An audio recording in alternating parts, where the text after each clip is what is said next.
ጥፋቱን አምኖ ሄርሜላን ይቅርታ ጠይቋታል። ሄርሜላም ይቅርታውን አልተቀበለችም። ከህይወት ይውጣ፣ እኔ ራሴን ህይወት እኖራለሁ ብለዋለች ማለት ነው። እኔ በጣም ግን የገረመኝ ማለት ነው አቤል ምንክን ነው የሚያምክ? ከዚህ በፊትም ያልሆነ ህይወት ውስጥ ሄርሜላን ይዘክ የመጣከው አንተ ነክ።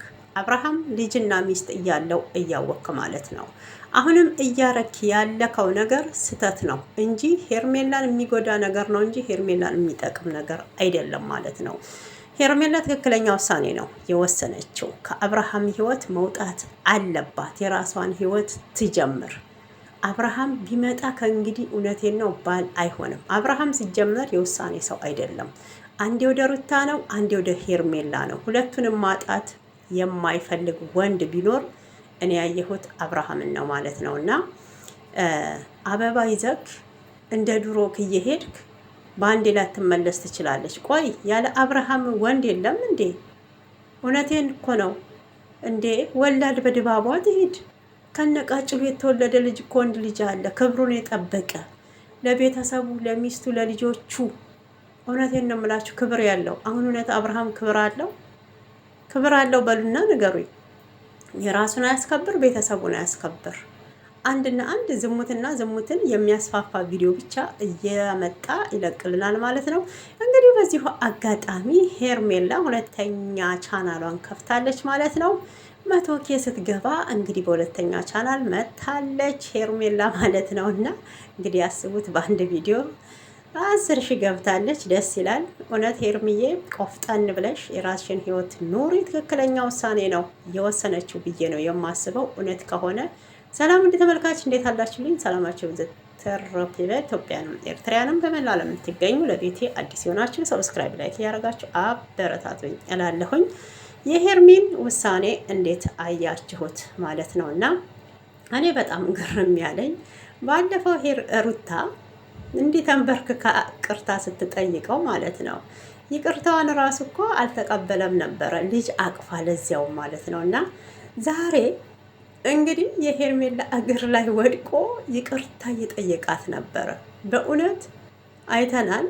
ሄርሜላም የራሷን ውሳኔ ስለወሰነች ይቅርታውን አልተቀበለችም። ደግ አረገችክ ይበልክ። ሲያንስክ ነው፣ እውነቴን ነው ሲያንስክ ነው ማለት ነው። ሄርሜላም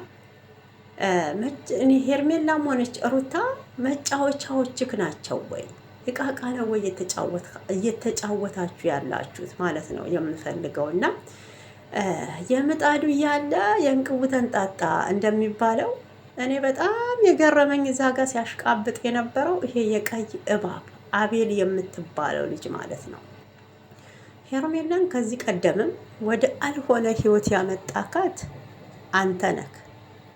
ሲጀመረው አብርሃም ከሩታ ጋር እንዳልተፋታ እያወክ፣ አብርሃም ከሩታ ልጅ እንዳለው እያወክ፣ እንደውም ነፍሰ ጡር ሚስቱ ላይ ነው ሌላ ሴት ይዘህ መተክ ከእሷ ጋር እህትና ወንድም ሆነው እንዲቀጥሉ አውቀክ ያሴርከው ሴራ ነበረ። አሁን ላይ ደግሞ ሄርሜላ እኔ የራሴን ህይወት እቀጥላለሁ፣ ከህይወቴ ውጣልኝ፣ ድጋሜ ልቤን ልሰብረው አልፈልግም እያለኝ ስትል እጇን ይዞ በግድ ማለት ነው። አስቡት። ይቅርታውን ተቀበዩ። እንዴት ብታስባት ነው?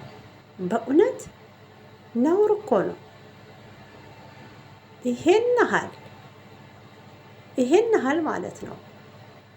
ነገሩ ይበላት። እውነቴን ነው የምላችሁ ይበላት። አንድ ሴት አይኗ እያየ ልጅ ያለው ትዳር ያለው ወንድ ጋር ከመጣች ጥፋቱ የሷ ነው፣ የማንም አይደለም ጥፋቱ ማለት ነው። እና ስህተት ነው የሰራችው።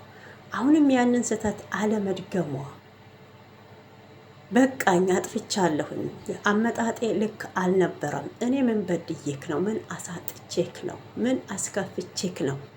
የሚወዱክንና የሚያከብርክን ሰው አታውቅም። ውስጥ ቆም ብለህ አስብ ብለዋለች ባለፈውም ማለት ነው። እና ሄርሜላ አሁን ትክክለኛ ውሳኔ፣ እውነቴን ነው፣ ድጋሜ መታ ከአብርሃም ጋር ካልተመለሰች የአሁን ውሳኔዋን እደግፈዋለሁ። ለምንድን ታውቃላችሁ? አብርሃም የውሳኔ ሰው አይደለም። ሄርሜላንም ማጣት አይፈልግም፣ ሩታንም ማጣት አይፈልግም። እዛ ጋር ልጅ ስላለ ማለት ነው።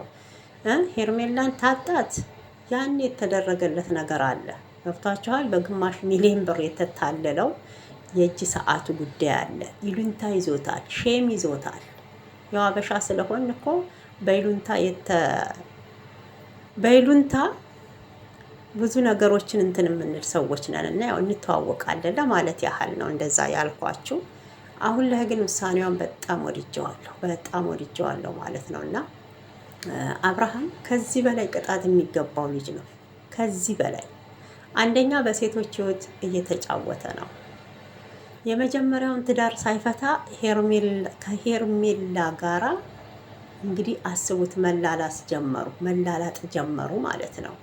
የትኛውም ትዳር ያላት ሴት በለዋ ላይ ሌላ ነገር ሲመጣ ጥሩ ስሜት አይሰማትም፣ ጥሩ ስሜት አይሰማውም ማለት ነው። እና አብርሃም በሴቶች ላይ እንደቀለደ በእውነት ማንም የቀለደ አይቼ አላውቅም። ይሄን ያህል የራስህን ክብር አተግ የቤተሰቦችንም ክብር እያሳጣክ ነው ያለከው። አንተ ግን ቢልልክ አሁን ሩታና ፍቅር አንድ ጋር ይሄን ጉዳይ ጥንስስ ብላችኋል። ባይጠነስሱ ኖሮ እኔም ጥንስስ ልበለው፣ ባያቅዱ ኖሮ አስቡት፣ ሩታንም ትቶ ሄርሜላንም ትቶ ከፍቅር ጋር ሊሆን ነበር ማለት ነው። ፍቅር ግን ሄርሜላ እንድትርቅ እኔና ሩታ ያደረግነው ሴራ ነው ስላለችው ብቻ ነው። መጀመሪያ ታዲያ ሄርሜላን አብርሃም የምፈልጋት ከሆነ ለምን ያኔ እሷ ከህይወት የውጣ ያለችው ግን ለመጀመሪያ ጊዜ ትንሽ እንኳን የፍቅር ስሜት እንኳን እያሳያት አልነበረም። እኔ ብቻ ነኝ ስታገል የነበረው፣ አንተ ግን ምንም እየመሰለክ አይደለም ብላ ከአንዴም ሁለቴ ነግረዋለች። ለኔ ያለሽ ፍቅር፣ ለኔ ያለሽ ክብር ይሄን ያህል ከሆነ ችግር የለውም ብሏት ነው ጥሏት የሄደው ማለት ነው። ዛሬ ምን ተገኝቶ ነው እግሯ ላይ ሄዶ ድፍት ብሎ ይቅርታ የሚጠይቃት? ምን አይቶ ነው? ፍቅር ከሩታ ጋር ስለሆነች አብርሃምን ስለማትፈልገው። ፍቅር ባትመጣም ሌላ ሴት መምጣቷ እኮ አትቀርም ነበረ። ሄርሜላ ላይ ስለደረብክ ነው አሁንም ቡዜም ራሱ እየተንጨረጨረች ያለችው ማለት ነው እንጂ ሩታ ላይ የተደረበ ጊዜ ማንም ሲናገር አልነበረም። ይበላት እቺ እባብ፣ እቺ እስስት ለአብርሃም የምትሆን ሚስት አይደለችም። እንኳን ለሚስትነት ለጉርብትና አትሆንም እያላችሁ ነበረ ማለት ነው። እና ሁሉም የራሱ ህይወት ላይ ህመም ሲደርስበት የራሱ አካል ላይ እውነቴን ነው የሆነ ቁስል ሲደርስባችሁ ብቻ ነው ስለ ሰው ህመም የምትረዱት። ስለ ችግር የማያውቅ ሰው፣ ስለ ራብ የማያውቅ ሰው ጋር ሄዳችሁ ስለ ራብ ብትናገሩት ራብ ምን እንደሆነ አያውቅም ማለት ነው። ዝም ብላችሁ ኢነርጂያችሁን መጨረስ ብቻ ነው። አብርሃምም አሁን የራሳችንም ቻናል ያሳድጋሉ። ያ ሁሉም አብርሃም ጋር የሚመጡ ሴቶችም ወንድም ሴትም ማለት ነው። በዚሁም የአብርሃም ቻናል እያደገ ነው። ለሁላችሁም ግን ያው ሩታ እንጀራ እየከፈተችላችሁ ነው ማለት ነው። በእውነት ያው እየሸቀላችሁ ብሉ በደንብ። ግን እሷን ደግሞ መሳደባችሁን አቁሙ ማለት ነው የምፈልገው። እኔ ሄርሜላም ያው ሴት ናት፣ እንድትጎዳ ማየት አልፈልግም። የአሁኑ ውሳኔዋን ግን በጣም ነው የምደግፈው። አቤል ግን እጅግን ከዚህ ጉዳይ ውስጥ ልታወጣ ይገባል። በቃ እየገፋክ በግድ አታምጣት። ያኔም ራስ ገፍተክ ነው አብርሃምን በግድ እንዲቀበላት ያደረከው። ይሄ ስህተት ነው። አሁንም ሄርሜላ ተመልሰሽ ወደ አብርሃም ህይወት ይቅርታውን እንዳትቀበይ፣ ርቀትሽን ጠብቀሽ ከእሱ ተሽለሽ መገኘት አለብሽ እንጂ አግብቶ ማያገባትም እንዲሁ እድሜው ያልቃል። እንግዲህ አብርሃም ተናግሯል ከ10 ዓመት በኋላ ትዳር መያዝ እንደሚፈልግ ማለት ነው። ይሄ ደግሞ 10 ዓመት ሙሉ ሄርሜላ ስሜቱን እያረካባት ትኖራለች ማለት ነው። ወይ ሲለው ወደ ሩታ ይሄዳል፣ ሲያሰኘው ደግሞ ወደ ሄርሜላ ይመጣል፣ ወይ በመሀል ሌላም ሴት ትመጣለች። እና ይሄ ከባድ ነው ወንዶችዬ። እናንተም የራሳችሁን ሀሳብና አስተያየት መስጠት ትችላላችሁ። በተረፈ ቪዲዮ ላይክ፣ ሰብስክራይብ እያደረጋችሁ አበረታቱኝ። ወዳችኋለሁኝ። ሀገራችን ኢትዮጵያን ሰላሟን ያብዛልን። በሌላ ቪዲዮ ውስጥ የምንገናኝ። ቻው